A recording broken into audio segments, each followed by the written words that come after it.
Welcome to Our College, Your Voices. I'm your host, Kara Monroe. In this episode, we are going to be talking about OER, or Open Educational Resources. OER has become increasingly popular in the higher education sector, and within the past 5 years, the efficacy data about OER has skyrocketed. This research is digging into student success with OER, as well as retention, persistence, and much more. There are several benefits of utilizing OER in the classroom, ranging from significant student cost savings to increased academic freedom for faculty. The OER initiative at Ivy Tech began in 2012 with the development of Political Science 101, Introduction to American Government. There were some hiccups in finding persistent links for the OER content in that course, so we decided to bring an OER partner on board. Lumen Learning helped us to grow and expand our initiative, as well as offer a consistent platform to house all of our OER content. From there, an OER Cross Discipline team was formed, made up of program chairs, faculty, disability support services coordinators, library directors, and other college staff. This team began making strategic decisions about the future development of OER and continues to do so today. And I am pleased to have 4 members of that team here with me today. I'm going to ask each one of them to introduce themselves to you. Hi, Sarah. How are you? Hi. I am very well. I'm Sarah Profit, the Director of Instructional Design Services. And as I do wear many hats at the college, OER Coordinator is my favorite hat to wear and the one I'm most proud to wear. Very good. Welcome, Sarah. And Jan Woodall. Hi, Jan. Hi, how are you, Kara? I'm okay. Can you introduce yourself, please? Good. I'm Jan Woodall. I'm Director of Libraries for the Indianapolis campus, and I am the librarian that's on the Cross Discipline team. Excellent. Very good. Welcome. And Tom Chester. Hi, Tom. Hello. I'm Tom Chester, and I am Department Chair for Arts, Sciences, and Education on the Marion campus. Very good. Welcome, Tom. And our last panelist is Jack Cooney. Hi, Jack. Hi, Kara. Thanks for inviting me and glad to be here. I'm a history teacher and also a humanities program chair here at Indianapolis. Excellent. Welcome, Jack. Welcome to all of you. As we do on every episode, we're just going to go through some questions and facilitate a great conversation. So first question I have for you all is, even though we started in 2012, so this is about 6 years old at Ivy Tech, it's still something that as I was out on my listening tour and I talked to folks, they're like, do we do OER at Ivy Tech? It's just hard to get that information out to our entire audience. So can you explain a little bit about how OER is offered and used at Ivy Tech? Yep, I can take that. Basically, what we do with OER right now, the cross-discipline team works to target certain courses within pathways at the college. So right now we're focusing on the business TSAP as well as the transfer gen ed core pathway. In order to really look strategically at if a student was to move through those pathways, we want to be able to offer OER at each step of the pathway so that that student has an option to save money, and faculty, like you mentioned earlier, have a little bit more freedom to update their content, to make changes, make edits. So it offers a lot of benefits. So currently, the cross-discipline team will look strategically at those courses. And then from there, we have a process of mapping out objectives, finding gaps in content. And our Lumen Learning team really helps to curate the content that is existing in the OER realm as it is out in the public sector. And then we're able to pull that in and have our content experts vet the content against the course objectives in order to put together their course map and eventually put that together as a set of content in our LMS, our learning management system. Very good. And so how did each of you become involved with the OER initiative? I was on board very early. Paula Burt, working with the ASAP program, wanted to find a way to save money for students in the program. And I, at the time, was the chair for the English Curriculum Committee. So she talked to me, and I saw it as an opportunity to finally put my money where my mouth was as far as saving students money. Right. And I got excited about it. And another instructor and myself worked on the first OER text, which was a text for English 111. Mm-hmm. And that was kind of the Wild West back then. We were kind of feeling our way through. But then about a year later, I worked on the literature book for English 202 and got to work very closely with Lumen Learning. And they were great. They did a wonderful job for Ivy Tech. Jan? I got started after the team had formed, and OERs in a lot of campuses are initiated by librarians. And that's because librarians see the students struggling and trying to get textbooks. And we have a reserved textbook collection. So I know firsthand how expensive textbooks are.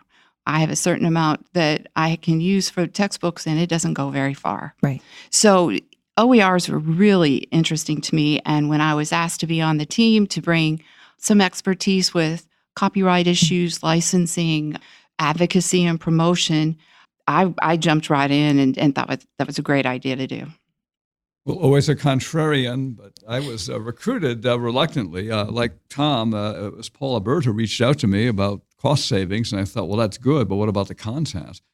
And when we met and spoke, and she had, I thought, pretty good reasons for pursuing it, I thought, well, sign me up. And then I attended the first meeting and met colleagues from around the state, and their enthusiasm made me think, well, wait a minute, maybe this isn't what I thought it is, and sort of signed on. And then we had that conference in Richmond, Virginia, the first of the Lumen conferences that I attended, and maybe others have been to before. And I was astonished to see how much had already been done with online learning and OER processing. And I thought we were ahead of the game, but we were, catching up, so to speak. And it's been a fun journey to be on, this discovery of what we can yet do with OER here at Ivy Tech. Good. So I just want to mention, as I said earlier, wear many hats. So how I became involved, I want to call specifically out a colleague. Because we've grown so much with OER, in order to do that, we need a statewide lead, essentially. So all of our former colleague, Adam Vorderstrass, is the one who really began this venture. And he's no longer with the college. He's at BYU, Idaho as an instructional designer. Used to call him my work brother. So when he left, I lovingly inherited the OER initiative as it is today, and hoped to continue where his vision was leading. So just wanted to call him out specifically for. And I'll add on to that, because Adam and I, we went to what was the predecessor to the Lumen conference the year before you all went as a large group. And I remember Adam and I on the plane on the way home from that conference, it was in Portland, Oregon, sort of sketching out on a white pad of paper, like, okay, we're going to do this, and then we're going to do this, and we're going to do this. And we knew it was, at that time it was two people. How do we do that? We form a group of faculty. We go out and start to find advocates. And then we were lucky, Paula Burt, who you all have mentioned, was really excited to get this into ASAP. And we have a great episode on our ASAP program as well, and the wonderful work Paula's done with those students. So encourage folks to listen to that. Speaking of our students, what impact have you seen from OER with our students?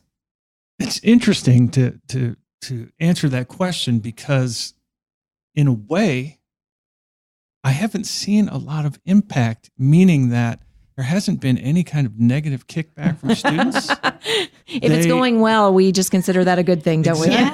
That's right. They I think when it's brought to their attention that it's a free text or free material, or they don't have to buy an expensive book, obviously that makes an impression with them. But for the most part, I use OER text every semester, and most of the students don't even realize that it's an OER text, which I think is pretty valuable information to know. Last time I gave a talk on OER, I had a couple of my students there, and one said, "Of course we're using OER text," and the other one said, "We are." So that obviously we can all attest to the amount of money that's been saved, but the students do well with the information that they're getting, and the instructors are the same way, at least the ones I've come in contact with. Anybody else want to add to that? I can't speak from student experience, because the course I teach has a statewide book that's not an OER format.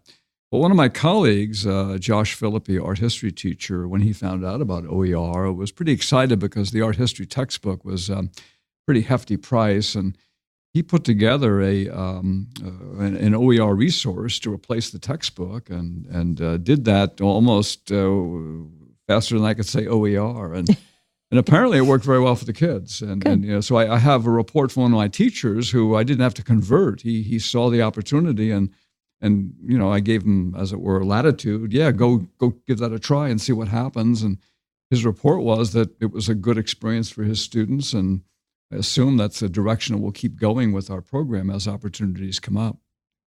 Some of the things we see in the library, students have their access to their textbooks the very first day. Mm-hmm. There's no waiting. They aren't checking out as many textbooks, which for circulation may not be good, but for the students it's really great. Right.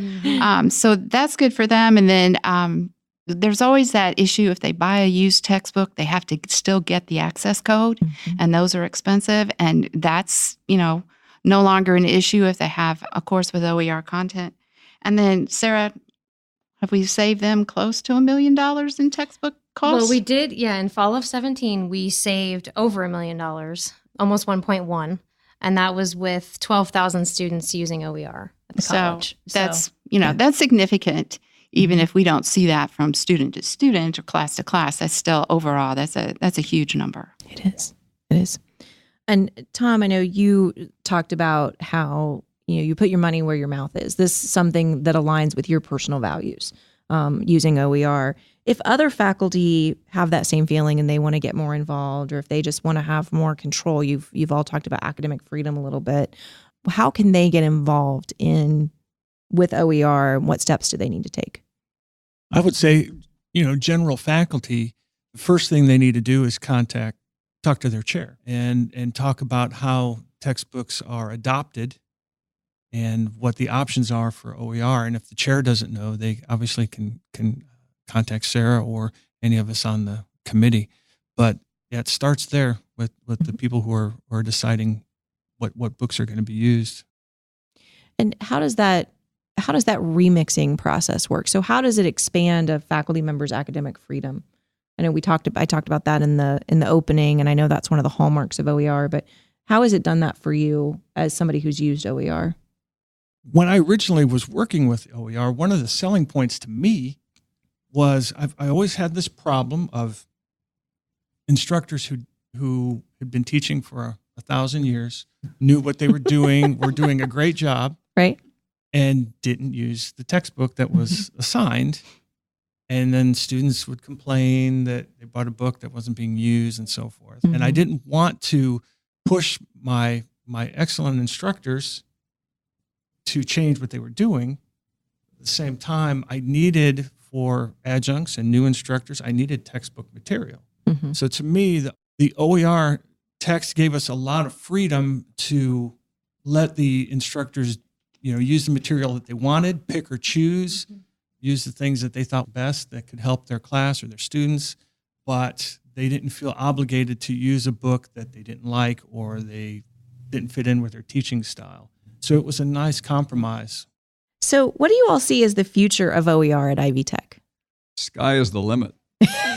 I think build on that a little more, Jack. I think that we're only beginning to sense what this can be. Not just what Tom was saying about academic freedom on the teacher side. I always like to push it for the students. I mean, they're free to study what's fascinating to them, and OER opens up all manner of side routes and detours that would be, I think, supportive of their better engagement with school. I mean, because they're excited about what they're learning. I've seen that, the capacity of electronic resources, digital resources to plunk down whole books in front of the students, saying, there, now you can really learn, is something that at a community college we can't neglect. We do a lot of survey courses, and I know as a history teacher, I can only give them so much, almost soundbite history as opposed to real solid human stories. And I can point the students in that direction. And I'm a believer in inspiration as a key role that teachers play, and I've seen that with my colleagues. And Sarah's a big inspirer for our committee and kind of keeping us herded and organized. But so I know that's a vital role, but then we all go out and do our own work. Similarly with the students, I mean, they're free now to learn more than what normally they would have, normally than what's assigned. And so I think that's a thing that, we're still yet to explore and find I don't think we'll ever find a limit. I get excited that the courses can take in current content. So if something's happening in the world and the students are inspired, they can make that current event relevant to the the information of the course, the content of the course. And to me, that just makes learning interesting. You buy into it. You want to stay with it. It's a way to complete it. And I, get excited when students come in and say, oh, I need this information and I'm doing this for this course. And they're really into what they're doing. And I think OER is a good platform for that kind of learning. And I would add to that, one of the big things I see is kind of the future of where we're headed. I'm always wanting to just have more outreach. How can we're so big. And as you mentioned earlier, there's just a lot of people that are still asking questions about OER. How do we use OER? What do we do? So that's a big push right now, getting things updated in terms of having material readily available for all groups across the college. That's the reason why we're here today at the podcast, to get the word kind of spread across the college. Once this episode airs, it will be Open Ed Week. And so we'll be doing a lot of outreach during that week, making sure that people in the libraries can have information readily available, also within the LMS, sending out information. So that's one of the big things I hope comes in the future. But I do think that Jack is correct in that the limit does not exist.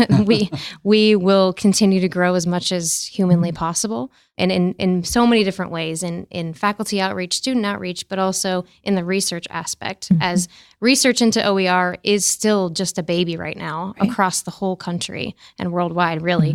With what everybody's doing with OER, there's a lot that needs to be done looking at student outcomes and other areas of research. So I'm hopeful that with all the data we've gathered, we'll be able to look further into that as well.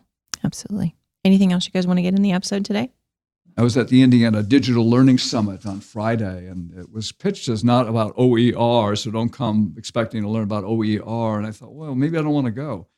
But I did. And our keynote speaker was a scholar from UCLA who spoke about his long experience with surveying teachers and getting data to help make better decisions, and kind of tied that into where we are with OER. And after we finished an insightful and at times entertaining and even humorous presentation, he called for questions. And the first question was at a table not far from me, and it was a teacher colleague I knew decades ago, who I always thought was the smartest guy in the world. And he asked this question, what is OER? And I thought, oh my goodness, Steve doesn't know what OER is. and I waited for the pause, and then I got the next question and said, well, Steve, I can help. And so it struck me that we're on this mission. And Sarah, you pointed out the OER promotion that we're going to be doing as this podcast for the week ahead. And I don't think we can ever relax on that. The sky is the limit for us as advocates, prophets as it were. And I'm still thanking Paula for having invited me to join the team. And one thing, Ivy Tech isn't the only school in the state of Indiana that's working in OERs. We are farther advanced than a lot of schools, and I've been talking with other academic librarians, and we are looking at a statewide initiative to bring our efforts together into one spot. That's wonderful. We're looking at working with K through 12, because there's a big movement in K through 12 with OERs, and making sure that what they're learning transfers into the academic realms. So there's a lot of exciting things just going on in the state of Indiana, too. That's excellent. Very good. Well, every episode ends with a call to action, and we want to hear from you. We want you to share your OER stories with us. Please email us at ourcollegeyourvoices@ivytech.edu, or don't forget, you can leave us a voicemail at 317-572-5049. And don't forget, as our guest said today, this week is OER week at Ivy Tech. So please take part in activities on your campus. Open educational resources activities are going to be taking place on campus from March 4th through 8th. If you are not familiar with the OER initiative at the college, we ask that you visit the OER catalog to review the catalog of OER books that have been created by our Ivy Tech faculty. The Ivy Tech catalog of OER materials is available at courses.lumenlearning.com/catalog/Ivy Tech. And we'll put that address in the show notes for you. Thank you again for joining Our College, Your Voices. I want to thank the members of today's panel. Sarah Profit is the Director of Instructional Design Services for the Center for Instructional Technology here at Systems Office. Jan Woodall is the Director of Libraries for our Indianapolis campus. Tom Chester is the Department Chair for Art, Sciences, and Education at the Marion campus, and Jack Cooney is Professor of Humanities and Program Chair and a faculty member in History here on our Indianapolis campus. I'm your host, Kara Monroe. You can connect with me on Twitter at KNM Tweets. Our producer is Ann Penny Valentine. Ann is on Twitter at IndyPenny. You can reach us by email at ourcollegeyourvoices@ivytech.edu. Thanks to everybody who's been sending in show ideas. Keep them coming. Leave us a voicemail at 317-572-5049. Our website is ivytech.edu/podcast. Thanks as always to Tracy Allen for keeping that up to date for us. Production assistance for this and every episode are provided by Becky Campbell, Sarah DeWitt, and the Ivy Tech Community College marketing team. Our podcast concept is by Matthew Pittman. Our theme music, recording, and post-production services provided by Jen Eads at the Brassy Broadcasting Company. We will see you next time on Our College, Your Voices.